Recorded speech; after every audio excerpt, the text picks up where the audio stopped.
नमस्कार, मैं हूं पवन त्यागी।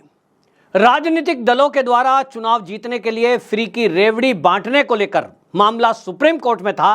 देश के जाने माने जो सुप्रीम कोर्ट के एडवोकेट हैं अश्वनी उपाध्याय, उन्होंने इसको लेकर एक पीआईएल दाखिल की थी और अब उस पर सुप्रीम कोर्ट ने अपनी टिप्पणी की है। सुप्रीम कोर्ट ने यह टिप्पणी की है कि ये जो फ्री रेवड़ियां हैं, इस कल्चर को भ्रष्टाचार की श्रेणी में माना जाएगा, क्योंकि ये एक तरह की रिश्वतखोरी है।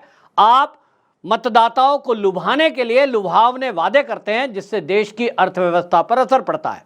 यह टिप्पणी की है तो अब समझा जा सकता है कि सुप्रीम कोर्ट का फैसला क्या होने वाला है। असल में इस मामले में आपको बता दूं कि देश के प्रधानमंत्री नरेंद्र मोदी ने जब लोकसभा चुनाव शुरू होने थे उसके पहले यह टिप्पणी कर दी थी और मामला ये 2023 में, जैसा मैंने कहा, अश्वनी उपाध्याय जी ने इस मामले को लाया था और तब जो है ये कोर्ट में गया था। मोदी जी की एक मंशा थी वो कि भाई जो फ्री रेवड़ियां बांट करके देश को नुकसान पहुंच रहा है, आप इस होड़ में चल पड़े हैं कि अगर पिछली सरकार ने लैपटॉप दिया है तो अगली सरकार ये घोषणा करेगी कि हम लैपटॉप के साथ साइकिल भी देंगे। उससे अगली घोषणा कर रही है कि साहब हम तो मिक्सी भी देंगे, हम तो साहब सोने की थाली दे देंगे। इतनी तक भी हद को क्रॉस किया गया है। आखिरकार ये दौड़ कहां जाएगी? और इसको थामने के लिए देश के प्रधानमंत्री नरेंद्र मोदी ने यह कहा कि आजकल हमारे देश में मुफ्त की रेवड़ी बांटकर वोट बटोरने का कल्चर लाने की भरसक कोशिश की जा रही है। यह रेवड़ी कल्चर देश के विकास के लिए बहुत घातक है। रेवड़ी कल्चर वालों को लगता है कि जनता जनार्दन को मुफ्त की रेवड़ी बांटकर उन्हें खरीद लेंगे। हमें मिलकर रेवड़ी कल्चर को देश की राजनीति से हटाना है। मोदी जी की टिप्पणी है। उसके बाद ये मामला कोर्ट में गया और कोर्ट की अब ये टिप्पणी आई है। लोकसभा चुनाव निकल गया है, इस पर हम देख रहे हैं कि फ्री की रेवड़ी का बहुत ज्यादा असर नहीं है, लेकिन मोदी जी को एक जो वोट है मोदी जी का, वो है जिनको फ्री का राशन मिल रहा है। इस पर मोदी जी से और भारतीय जनता पार्टी के नेताओं से सवाल भी पूछे गए कि आप कह रहे हो फ्री की रेवड़ी, दूसरी तरफ आप फ्री में राशन बांट रहे हो, वो भी पिछले 3 साल से। मोदी जी का कहना है कि हम गरीबों की सरकार चला रहे हैं। यह हमारे घोषणा पत्र में है कि हम लोगों को गरीबी की रेखा के बाहर लाएंगे और इसलिए जो पीडीएफ राशन कार्ड होल्डर है, ये पीडीएस जो स्कीम है, ये चली ही उन लोगों के लिए जिनकी आय बहुत कम है, मेहनत मजदूरी इस तरह का काम करते हैं। और इसलिए ये पीडीएस स्कीम में ऐसे लोगों को ये मुफ्त का राशन कोरोना काल से शुरू हुआ था, जिसको मोदी सरकार ने अगले 5 साल के लिए बढ़ा दिया। इसके कारण आज देश में कोई मजदूर, कोई गरीब, कोई किसान भूखा नहीं मर रहा है। ये उनकी आवश्यकता है। आज मजदूरी को मिली नहीं मिली, घर में कोई बच्चा बीमार है, घर में खुद बीमार हैं, आप मजदूरी करने मेहनत करने नहीं जा पा रहे हैं तो खाएंगे क्या? ये संकट आता था उन लोगों के परिवार में जो मेहनत मजदूरी दिहाड़ी करते थे। मोदी जी की इस फ्री राशन योजना से ऐसे परिवारों को राहत मिली है। इस योजना में एक मोटा पैसा खर्च हुआ है, लेकिन जो राज्य सरकारों के द्वारा फ्री की बिजली, फ्री का पानी, फ्री बस यात्रा, फ्री लैपटॉप, यहां तक कि स्कूटी भी फ्री देने के वादे किए गए, ये जो है होड़, इसको मोदी जी रोकना चाहते थे। सुप्रीम कोर्ट ने अब ये टिप्पणी की है। तो आपको बता दूं कि इस मामले में जो जस्टिस एनवी रमन्ना और जस्टिस कृष्ण मुरारी की जो बेंच है, उन्होंने इस मामले में अब ये टिप्पणी की है और उन्होंने इसको भ्रष्टाचार का आचरण माना है। तो इसका मतलब आप समझ लीजिए कि अब अगला जब चुनाव आएगा, अभी कुछ राज्यों में विधानसभा के चुनाव होने हैं, तो अगर ये फैसला आ जाता है तब इसमें निश्चित रूप से मैं कहता हूं कि सभी राजनीतिक पार्टियों को इसको फॉलो करना चाहिए। भारतीय जनता पार्टी को भी अब इसको फॉलो करना चाहिए। मोदी जी की टिप्पणी से लग रहा है कि बीजेपी चाहती है कि विकास के नाम पर इलेक्शन हो। ये बात अलग है कि जो नीडी हैं, यानी जिनको आवश्यकता है, जैसे किसी के पास घर नहीं है तो उनको घर की आवश्यकता है, उन्हें घर मिले। किसी के पास पेट भर भोजन नहीं है तो उनको फ्री का राशन मिले। किसी के पास इलाज कराने का पैसा नहीं है तो उनको आयुष्मान कार्ड के जरिए फ्री का इलाज मिले, उनकी आवश्यकता है। लेकिन किसी एक गरीब मजदूर जो दिहाड़ी करता है, उसको आप स्कूटी देंगे, वो उसकी आवश्यकता नहीं है। वोट के लिए आप स्कूटी की घोषणा कर रहे हैं, दे रहे हैं उस बच्चे को, लेकिन वो पेट्रोल के पैसे कहां से लाएगा? आप लैपटॉप की घोषणा कर रहे हैं, लेकिन झुग्गी झोंपड़ी में जिसके पास अभी तक बिजली के कनेक्शन नहीं थे, मोदी सरकार के आने के बाद वो कनेक्शन पहुंचे हैं, वो लैपटॉप को चलाएगा कैसे? ये साफ दिखाई देता है कि केवल ये घोषणाएं वोट लेने के लिए की गई। इसका राजनीति जो इस तरह की है कि हम फ्री का बांट देंगे, आप देख लीजिए कई राज्य ऐसे हो गए हैं जहां लोग कहते हैं हमें विकास से कोई मतलब नहीं, सरकार भ्रष्टाचार कर रही, इससे कोई मतलब नहीं, बस हमें मिल रहा है, हमारा क्या फायदा है, इसके लिए बस वो ये एक पीछे पड़ जाते हैं। आपको एक उदाहरण देता हूं, उदाहरण तमिलनाडु का है। डीएमके सरकार ने फ्री की योजना के लिए घोषणा कर दी कि हम हमारी सरकार में सबको जो गरीबी रेखा के नीचे हैं, सबको जिनके पास पीडीएस कार्ड है, एक एक टेलीविज़न देंगे। उनका तर्क था कि इससे महिलाएं हैं वो शिक्षा के कार्यक्रम देखेंगी और शिक्षित होंगी।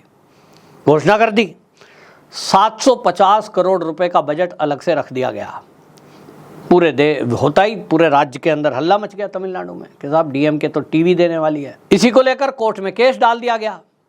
कोर्ट में केस गया तो कोर्ट में केस चल ही रहा था, लेकिन इधर जो है चुनाव जीतने के लिए 2021 में अन्ना द्रमुक ने कई कदम आगे बढ़ के ये घोषणा कर दी कि अगर हमें वोट देंगे और हमारी सरकार आई तो हम सबको एक एक मिक्सर ग्राइंडर देंगे, इसके साथ एक फैन देंगे, इसके साथ एक लैपटॉप देंगे, कंप्यूटर देंगे, और इतना ही नहीं, यदि किसी लड़की की शादी होती है तो उस लड़की की शादी में सोने की थाली और 50,000 रुपए देंगे। अब आप सोचिए, 20 किलो चावल देंगे।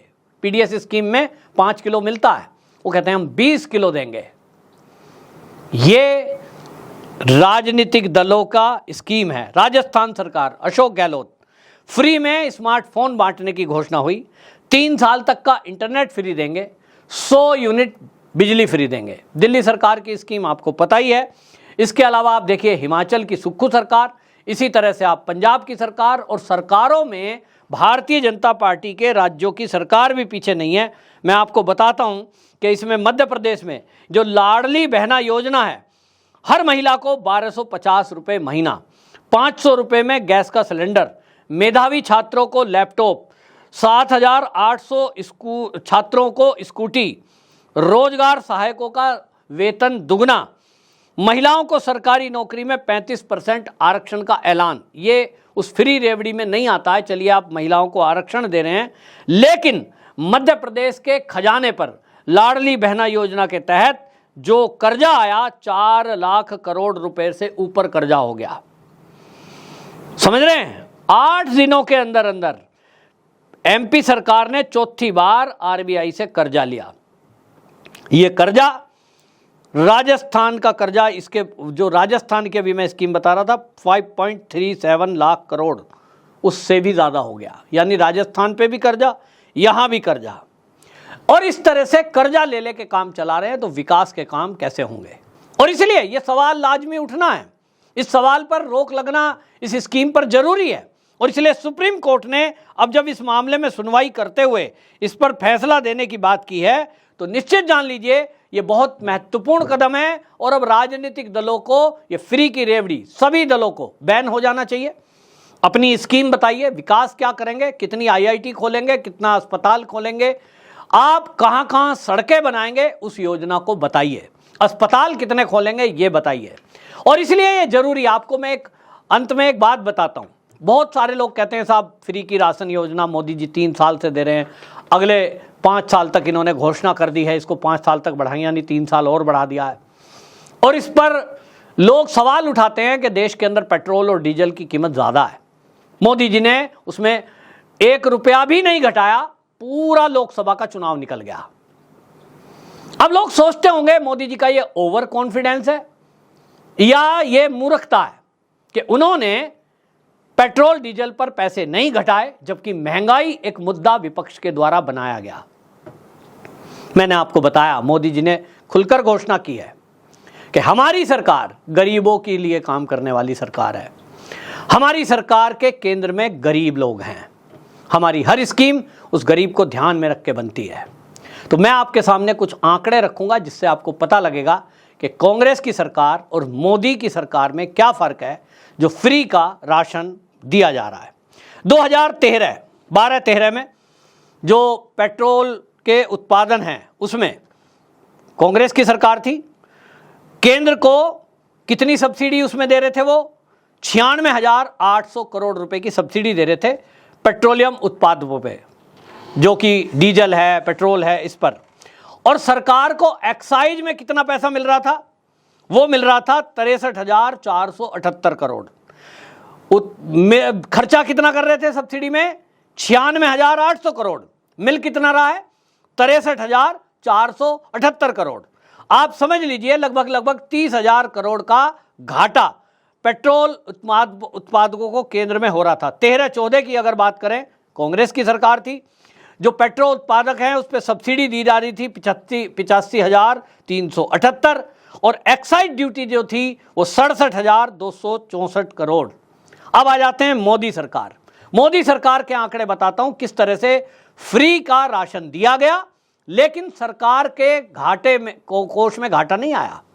और उसका कारण था कि पेट्रोल पर उन्होंने जो सब्सिडी थी वो सब्सिडी वो घटाई और एक्साइज ड्यूटी जो है वो भी बढ़ा दी। इसके कारण 2017-18 में जो सब्सिडी थी वो 24,460, और जो एक्साइज ड्यूटी प्राप्त की मोदी सरकार ने वो 2,29,716। ये था एक भारी अंतर कांग्रेस और मोदी सरकार में, जिसके कारण उन्होंने इसको कंट्रोल कर पाए और गरीबों को राशन भी मिला, गरीबों को फ्री में आवास भी मिले, फ्री का इलाज भी मिला, उज्ज्वला गैस भी मिली। ये मोदी की स्कीम थी। लेकिन अब सुप्रीम कोर्ट का जो निर्णय आया है, इसके बाद ये तय है कि फ्री की रेवड़ियां, जो सब जनता की मांग है कि मेरे और आपके टैक्स के पैसे यूं ही किसी को, घुसपैठियों को ना बांट दिए जाए, और ये फ्री की रेवड़ी बंद होनी चाहिए। सरकार अपने काम गिनाए, अपने विकास गिनाए, ना कि फ्री की रेवड़ी देकर सरकार बनाकर जनता को मूर्ख बनाए। आपकी क्या राय है? कमेंट बॉक्स में जरूर बताएं। वंदे मातरम।